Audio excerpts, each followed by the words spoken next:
And you might be thinking, sis, what are you even talking about? We're talking about money. How does seeing God accurately correlate to money?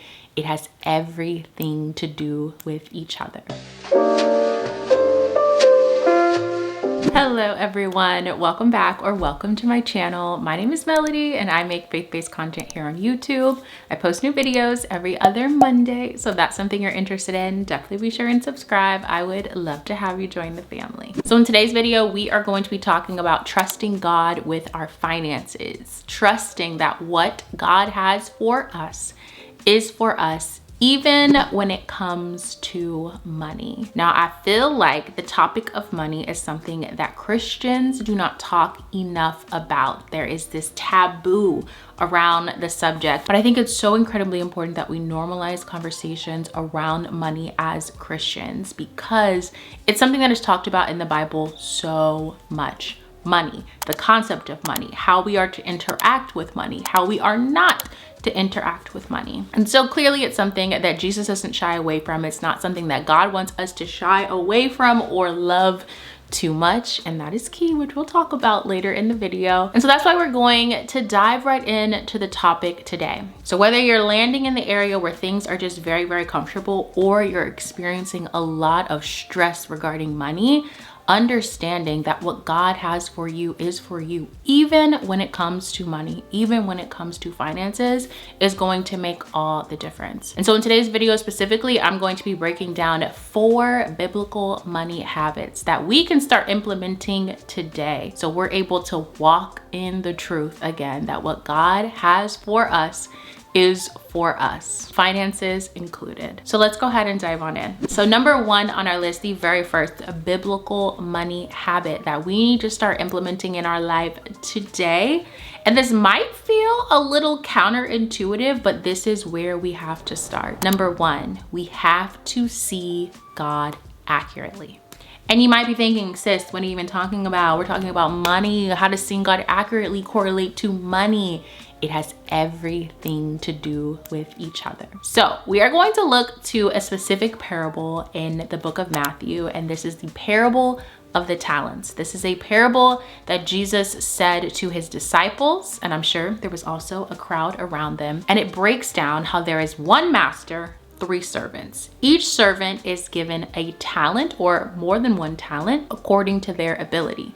Now, what's important to note here is that a talent back in 1st century AD was equivalent to 15 to 20 years wage. So this is like an insurmountable amount of money. First servant is given 5 talents. Second servant is given 2 talents. The third servant is given 1 talent. Again, each given according to their ability. Now the master leaves, the master comes back, and he's like, all right, peeps, where's my money? What have you done with what I have given you? First servant doubles his 5 talents, gives back to the master 10 talents. Second servant doubles his 2 talents, gives back to the master 4 talents. But here comes the third servant. The third servant did nothing with the talent that the master gave them except dig a hole and put that money in the earth. When the master came back, he dug up that money and gave it back to him. But what is so important here is his reasoning behind doing this. So I'm gonna go ahead and pop up this verse on the screen and we're gonna read it together.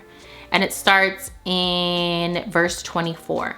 And he said, he also who had received the 1 talent came forward saying, Master, I knew you to be a hard man, reaping where you did not sow and gathering where you scattered no seed.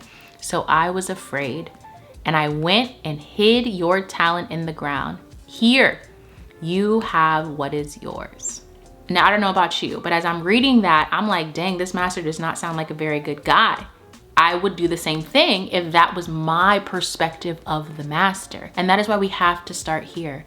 How do you view the Lord? What is your perception of God? Do you view God as harsh, just like that also was this third servant's perception of God? Or do you view him as your father? And when we see him accurately, we can't help but be intentional with how we steward the finances that he has given us. We can't help but be disciplined. And again, it all goes back to starting with how do we see the Father? And so as I'm saying this and you're thinking, okay, I might need a little refresher on my perspective of the Lord, just get in the scripture, sis. Start in the Gospels if you need a starting point. Just get in the scriptures. As you read, God will reveal himself. You will see his character on full display in the text. And so that is habit number 1. So number 2 on our list, the next biblical money habit that we need to implement today, so we're able to start walking out that what God has for us is for us, even when it comes to money, is stewarding not just our tangible finances, but also our God-given ideas. I cannot tell you how many times I have gotten a download from the Lord on an idea of something that serves his people. And it's important for us to remember that the ways in which I have been uniquely designed to serve God's people is likely different than the way you have been, but we both have been uniquely designed to serve God's people. So when we're not obedient into acting in regards to the God-given ideas that the Spirit of God himself has given us, we are not being good stewards. And I know so many of us do not move forward or do not act on these ideas that God has given us because we don't know where to start. Maybe we have the idea for merch, or maybe it is journals, or maybe it is some other kind of digital product, or maybe it is a service. And again, we just don't know where to start. And that is why I'm so excited to be partnering today with Printful. Printful is this incredible on-demand service where you go to the website, printful.com. Okay, I'm gonna walk you through the entire process, and where you are able to take the idea that you have, design it on the website, and then boom, upload it over to Shopify, upload it over to Etsy, upload it like I did over to the website that you already have, and start selling immediately. Printful makes it so easy for us to start creating multiple streams of income because there is no upfront cost. You are able to literally take the ideas that God has given you in your mind and run with them with Printful. So let me go ahead and walk you through the process where I took the idea that I have for a journal, which I have been sitting on this idea for years, and with Printful's help, I am now executing it. So let's walk through this because it was so seamless. So to get started, it's super simple. You go to printful.com and you choose your product. So whether that's gonna be a shirt, a pullover, a hoodie, mugs, embroidery products, home decor, journals, literally anything you can think of, they have there for you to design and customize. Then you'll just drag and drop in your design. As you can see here, I'm actually choosing one of the designs that they have built in onto Printful. You can totally design it, but they have so many great options, and I love this black and white one. From there, I'm just adding some text to it, making it look how I want. And then from there, you just perfect your design. You can even see it in the mock-up version to really get a feel of what it's gonna look like. And then from there, you can open up an Etsy or Shopify account, or you connect to Printful directly and publish. But for me, because I already am selling digital products over on my website, melodyalisa.com, I can seamlessly connect this new product to my website, which is just incredible. So I'm going through that process there. Now to get a little bit of help with the listing, I'm going to use my good old chat GPT, kind of give them the basics of what I am creating here and let them put the razzle dazzle on it. And boom, that quickly, an idea that God has given me that I've been sitting on for months, I've been able to make a reality. And so now every time a person buys from me, Printful will print and ship this product directly to my customer while I keep the profit. How incredible is that? You don't have to worry about having a huge warehouse. You don't have to worry about shipping out the product. They literally make this so simple. And this is where you have the opportunity to seamlessly create multiple streams of income. Printful offers amazing product quality. They also have competitive product pricing, which is very, very important. They have a huge global production network, which basically means that you can print locally, and this helps avoid any extra fees. And like I showed you guys earlier, they make it so easy for you to integrate with platforms like Etsy, Shopify, TikTok Shop, your already existing website for me, which is hosted on squarespace.com. And I just cannot wait to continue to move forward with the ideas that God gives me. I literally just love it. So thank you again to Printful for partnering with me on this portion of the video, and I will have a link down below for you to get started today and start moving forward with those God-given ideas. And so that is going to be habit number 2. Let's go ahead and jump into money habit number 3. Money habit number 3 on our list is guarding your heart. And specifically, we are guarding our heart against idolatry of money.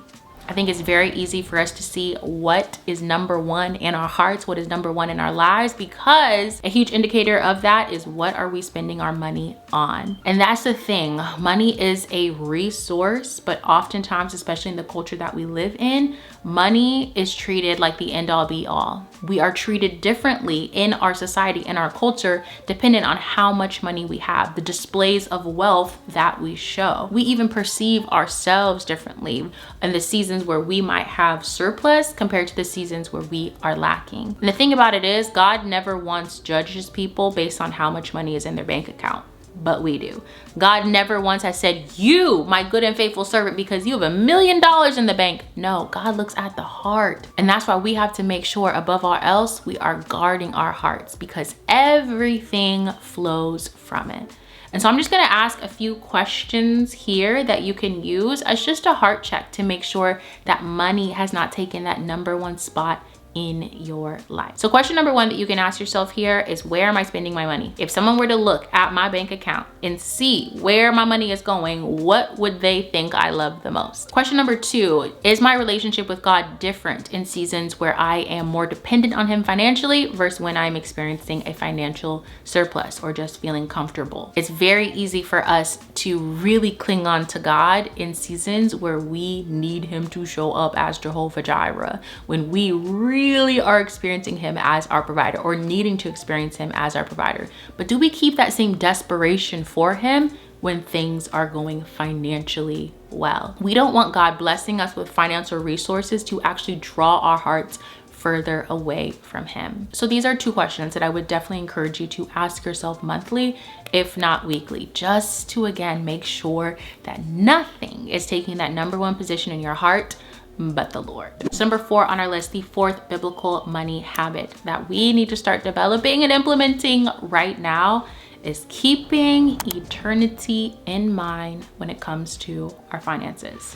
And this again might be another one where you're like, sis, eternity in mind, finances, my bank account, how do these things even correlate? So let me explain. When we don't remember that we are just sojourners and we are literally just passing through this earth, but this earth is not our home is actually in heaven. Okay, when we don't remember that our goal here on earth is to go forth and make disciples of the nations, that is when we run the risk of putting money in too high of a place and too high of a focus in our lives. But when we start developing that habit of keeping eternity in mind, that means that we zoom out often from this life. We are zooming out often. And when we remind our hearts of this truth often, it changes how we interact with the things of this world and the things of this life. We are going to firmly believe that what God has for us is for us in the realm of finances when we truly remind ourselves every single day and keep eternity in mind that God is currently sitting on the throne in glory, surrounded by 4 living creatures with eyeballs all over their body who are never ceasing to say, holy, holy, holy. And the 24 elders, victors in these white robes, are casting their crowns, meaning they're casting every accomplishment that they have ever completed before God, because they recognize that anything that they've ever done is because of God. And that is who's in charge of our life and our finances and what we get to look forward to. We are going to have so much confidence and that the material things that we need here in this life, God's got us. When we know that God is going to give us what we need to accomplish His will here on earth, we're gonna move differently. And maybe you're putting it together at this point. Every single one of these 4 biblical money habits all comes down to this: the heart. It all comes back to the heart, because that's the thing that God cares about. Money is just a resource. What God really cares about is our hearts. When we get our heart right, no telling what God can trust us with here on more. So that is going to be it for me. I hope you enjoyed today's video. If you did, please be sure to give it a thumbs up. Thank you once again to Printful for partnering with me on today's video. And again, I will have that link down below for you to sign up and start designing and moving forward with that idea that God has given you down below. And now, of course, it is your turn. So let us know in the comments, what should our 5th money habit be? Definitely drop your response and then take a scroll on through. As always, I love you guys and I will see you in my next video. Peace.